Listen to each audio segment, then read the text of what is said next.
एक समय की बात है। एक छोटे से गांव में एक किसान रहता था। उसका नाम रामचंद्र था। रामचंद्र एक बहुत ही मेहनती और परिश्रमी किसान था। वह गांव के खेतों में दिन रात मेहनत करता और अपने परिवार को आवश्यकताओं के लिए पूरी तरह से संतुष्ट करता था। एक दिन गांव में अकाल पड़ गया। बारिश नहीं हो रही थी और जमीन सूख गई थी। सभी किसानों को अपनी फसल के लिए चिंता होने लगी। लेकिन रामचंद्र डरने वाले नहीं थे। वह जानता था कि मेहनत से किया हुआ काम कभी बेकार नहीं जाता है। रामचंद्र ने अपने खेतों को और अच्छे से सिंचित करना शुरू किया। वह रात दिन मेहनत करता रहा, पानी की बचत करता रहा और पौधों की देखभाल में विशेष ध्यान देता रहा। दूसरे किसान उसे हंसते और मजाक उड़ाते रहे, पर रामचंद्र अपने लक्ष्य के प्रति सदा संकल्पबद्ध रहा।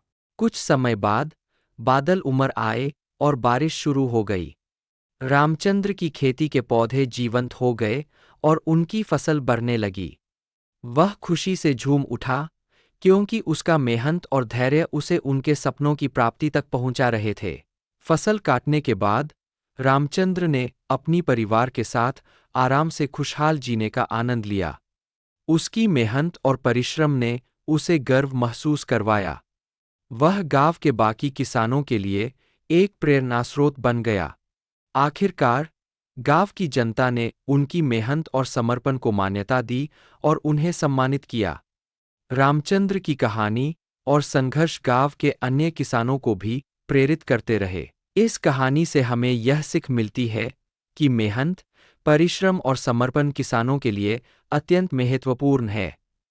यदि हम मेहनत करें और परिश्रम करें, तो हम सफलता के मार्ग पर चलने में सफल हो सकते हैं, चाहे कितना भी कठिनाइयां आएं।